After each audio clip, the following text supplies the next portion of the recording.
سمعوا حبايبي، اليوم جيت بغيت نعاود لكم واحد القصة خفيفة ظريفة.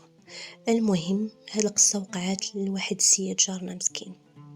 والله العلي العظيم، اش غنقول لكم يعني قصته كتشفي العدا. كان انسان اللي داخل سوق راسو، انسان اللي الله يعمرها دار، انسان اللي ما عندوش مع المشاكل.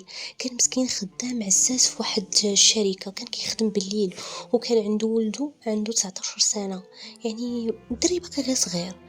فالمهم هذا الدري هذا ما شاء الله عليه كان كيقرا مزيان، كنقول لكم كان كيقرا مزيان، كان ديما كيجي هو الاول في القسم ديالو، معروف عند الاساتذه. حتى الوقيته اللي غادي تلاقى مع واحد الشله ما نقول لكمش، رفقت من ولا كتورث الباله. هذا الشيء علاش بغيت هذا الفيديو هذا يوصل اي انسان عنده وليدات واي امراه اي اب، باش يردوا البال لوليداتهم. راه ولادكم ماشي كيف كتشوفوهم في الدار كيف كتشوفوهم في الزنقه. ما عليناش، هاد الوليد تبارك الله عليه كان كيقرا كيف قلت لكم، وكان على خلق جيد، يعني بحال الحمد لله، بحال مو بحال باه مسكين. كان كيف قلت لكم انسان اللي داخل سوق راسو باغي غير ياكل لقمه العيش ديالو. وصلت عن النبي كان كيمشي لخدمته بالليل ويجي مسكين مع 7 الصباح تيفطر وكيمشي كينعس. كان عنده واحد الميطير السيت زين، هو مسكين باش كان كيمشي للخدمه وهو باش كان كيرجعو كان راهن هذيك الدار. يعني انسان اللي ما فحالوش، ماشي شي واحد لاباس عليه ولا عنده ولا ما عليناش. هاد الوليد هذا كان هو فرحته في الدنيا، عنده هو هذاك الولد بوحدو، بحكم ان هاد الراجل هذا ما تزوجش شويه بكري. فكان هذاك الوليد هو اللي عنده بوحدو، هو اللي كتب لهم وولدوه وفرحانين به. كانوا موفرين ليه اي حاجه، مسكين كان كيتقاتل كيف قلت لكم وكيوفر لولدو اي حاجه. ما عليناش، هاد الولد كان غادي على هدى من الله حتى لواحد الوقيته اللي غيتلاقى مع واحد الشله، يعني في الكاتريام بالضبط، مع واحد الدراري ماشي هما هادوك. وهو الدري مسكين لقاوه، يعني دري ساذج، ماشي داك الدري اللي مشطر اللي محكوك. هو كانوا دارهم ما كيخليوش بزاف يخرج، الا بيخرج كيخرج مع مو ولا مع باه. فالمهم الدري وصل ل4 راكم عارفين الدراري كيوصلوا هذا اللاج هذا ما كيبقاوش يبغيو اللي يهضر معاهم، كتجيهم شويه المراهقه كيبيو يثبتوا الشخصيه ديالهم. صافي انا ما تهضرش معايا، ما تبقاش تناقش معايا بزاف. كي بعض المرات كيشدوا الزكير مع والديهم الا بغاو يديروا شي حاجه والوالد ديالو ولا الوالده قالوا ليه لا، فهو هذيك هي الحاجه اللي بغى يدير. كيبغيو يثبتوا يعني الشخصيه ديالهم باشكال مختلفه، وهنا كيوقع المشكل. المهم هذا الدري هذا كيف قلت لكم في قرايته كان الحمد لله مزيان، الاخلاق ديالو مزيانين، ولكن فاش تلاقاو مع دوك الدراري بداو كيجروا شي شويه ها السلان ولا كيسل السوايع، ولا يعني قرايته ماشي ما بقاش كيديها فيها كيف كان كيديها فيها. مع ذلك كان ديما عمرو ما تيزقل انه يجي ديما هو الاول في القسم. فاش تعرف مع هادو ولا شي شويه مؤخر، ولا المعدلات ديالو ماشي بحال كيف كانوا، الا انه المهم باقي من دوك الناس يعني المجتهدين. ما عليناش، غادي يوصل السيد كيف قلت لكم، غادي يوصل العام ديال الباك ديالو، العام الاولاني. فالوالد ديالو والوالده ديالو ردوا البال بانه راه كاين مع 4 ماشي هما هادوك، كيحاولوا يجروه ما امكن. يحاول الاب ديالو مسكين مخلى دار ليه لاصال ما خلى، طلب واحد صاحبو تيقول ليه يعني الوقيته اللي ما يكونش كيقرا يعود يجي يتعلم عندك الصنعه ما خلاه. ولكن الدري والو ما كيعطيهمش الراس، الا عطاهم الراس بحاجه ما يعطيهمش الراس بحاجه اخرى. المهم ما عليناش، بقات الامور غاديه هكاك كيف قلت لكم حتى نص العام. والدري شنو ولا بغى لباس معين، بغى فلوس، لانه هادوك الدراري كيلبسوا في شكل كيديروا المهم اكسسوارات في شكل حسنه في شكل. المهم الدري بدا كي اش غنقول لكم كيتانفلونسا منهم، كيتاثر بهم ولا بغى يدير بحالهم. لكن الوالد ديالو كيف قلت لكم كان مسكين مقاتل، كان ديما يخاصم عليه يحاول يوجهه. مع ذلك كان كي مره كيدير ليه خاطرو، يعطيه فلوس يخرجوا يوكلوا، كيقول زعما باش ما يحتاجش لهذوك صحابو، باش ما يحتاجش انه يبقى مرافق معاهم ديما. المهم ما عليناش، واحد النهار هذا الدري المهم كانت العطله ديك الساعه، كانت واحد العطله ديال اسبوع عاطينها لهم.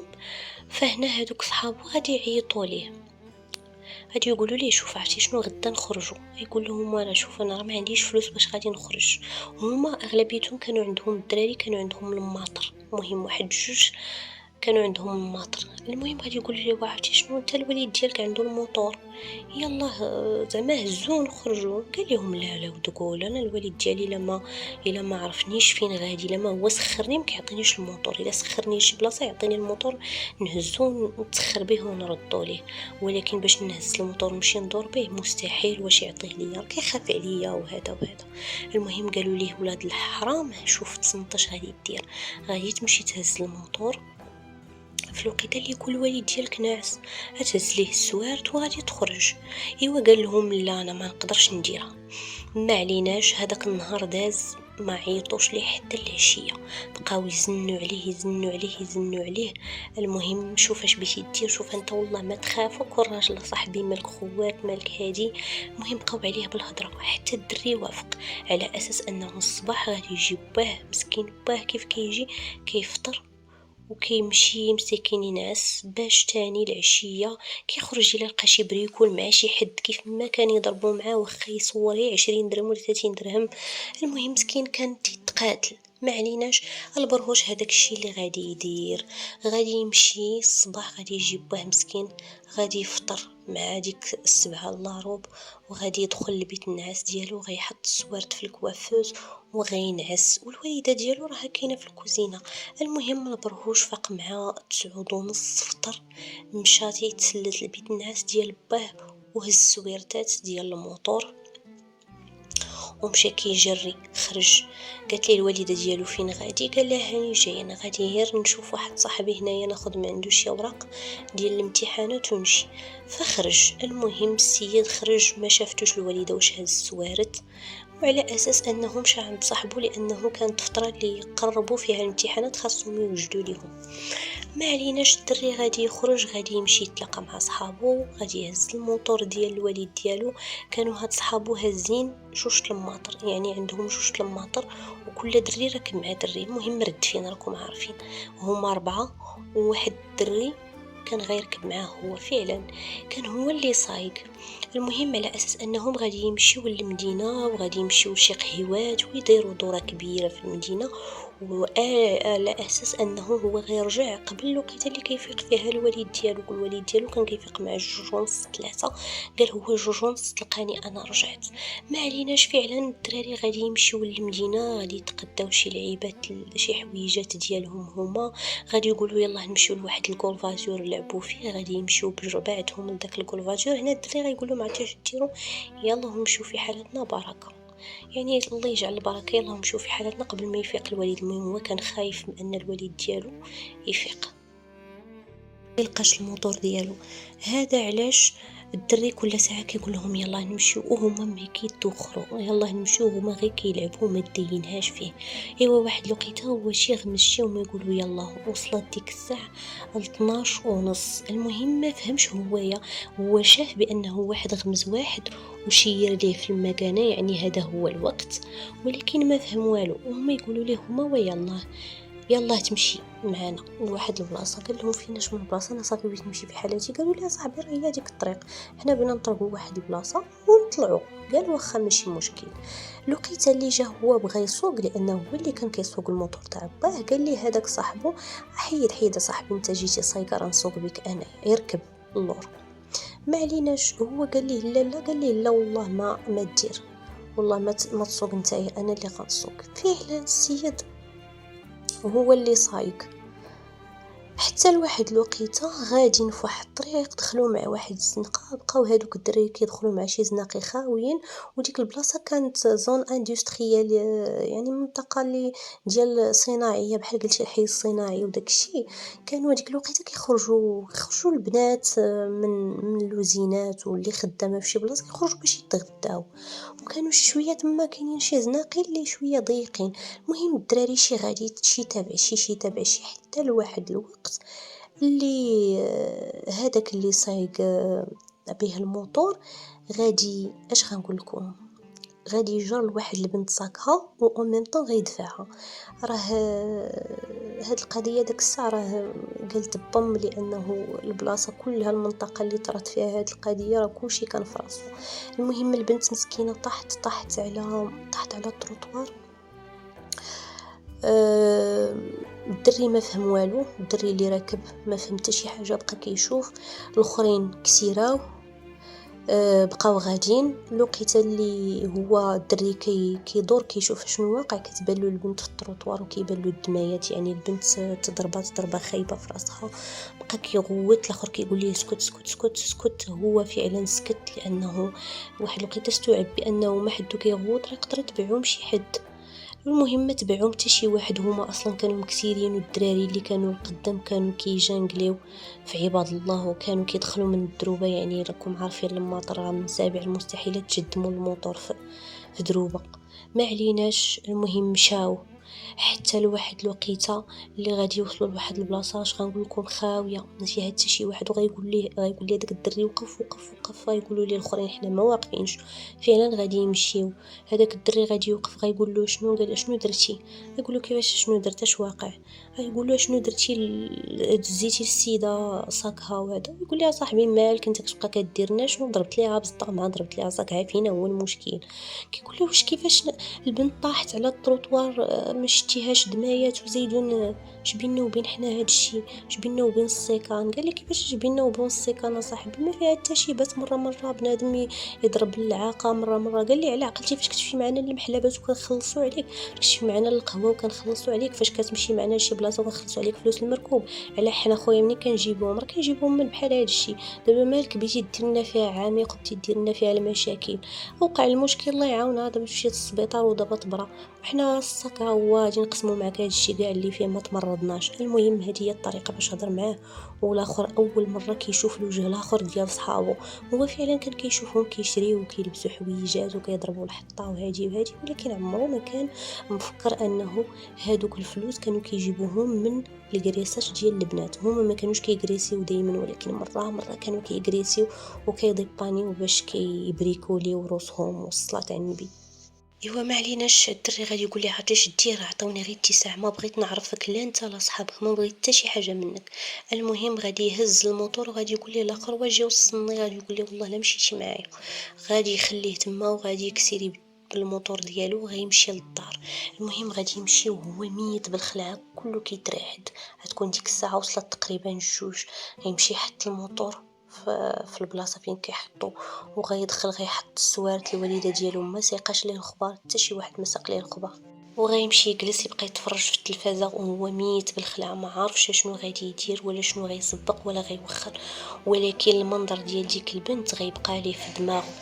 ايوا داز داك النهار حتى شي حاجه ما كانت فيه، وهو داك النهار ما خرج ما درج، بقى في هذاك البيت شاعل ديك التلفازه وجالس كيترعد وكيخمم شنو غيوقع. الوالد ديالو مسكين كيف العاده فاق، مشى غسل وجهو تغدى، خرج كيقلب الا جاب الله شي بريكول ولا شي حاجه، ما لقى والو.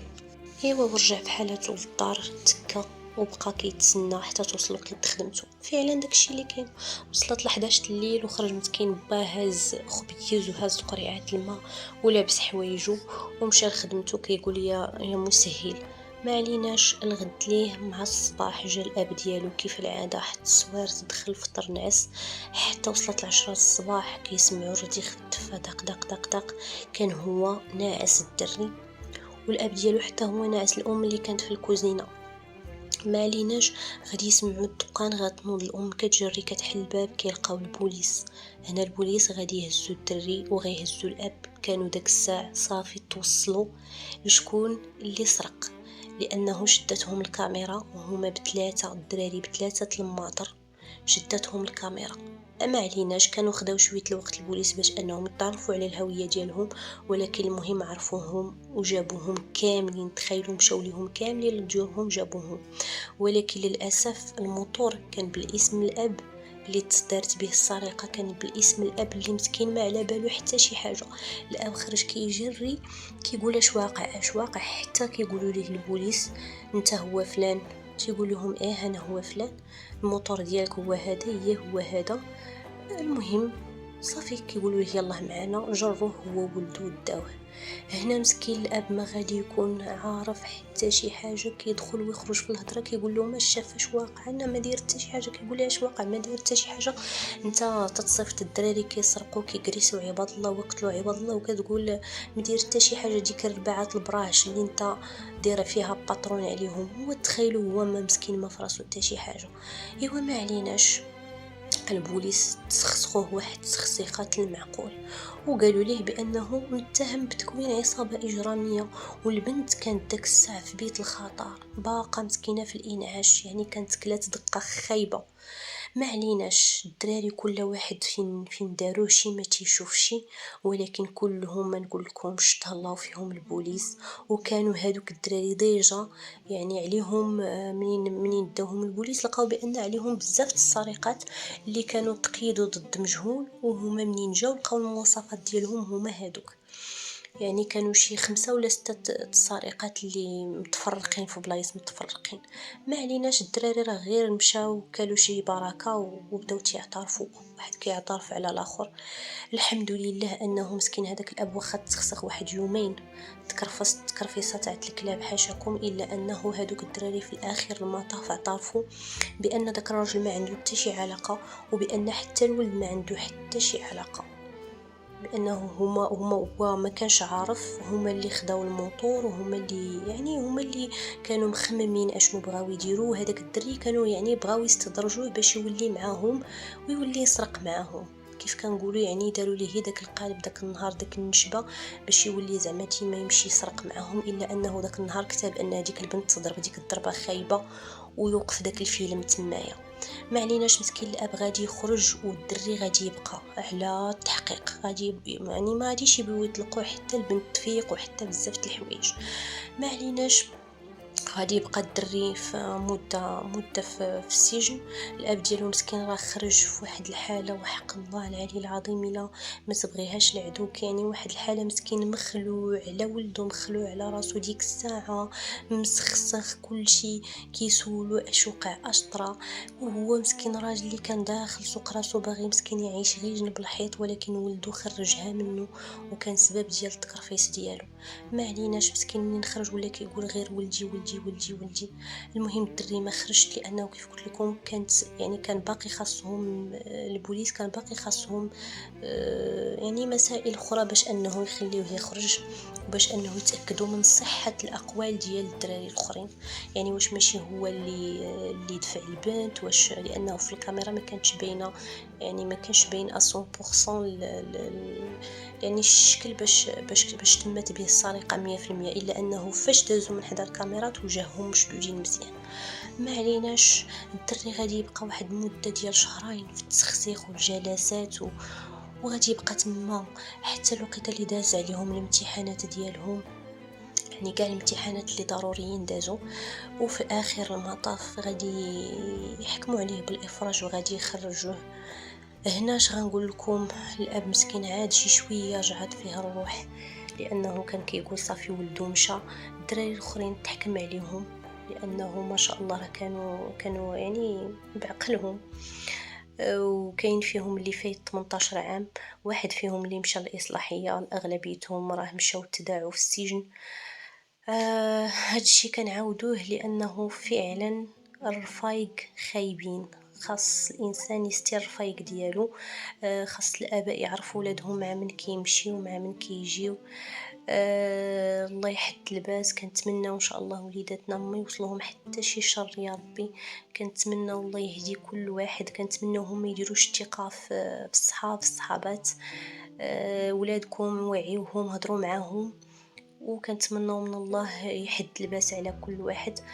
هنا سالت قصتنا، كنتمنى تبارطاجيوها مع الناس اللي عزاز عليكم، نتمنوا انكم تعطيوها لولادكم وبناتكم يسمعوها، لانه الثقه ما كنجوش نديروها في اي واحد. اشتراكاتكم اخواننا كتهمنا بزاف، وتعليقاتكم كذلك، واللايك ديالكم كيحفزونا باش نعطيو اكثر واكثر. شكرا لكم، وما تنساوش قصه اخرى عبره اخرى ان شاء الله.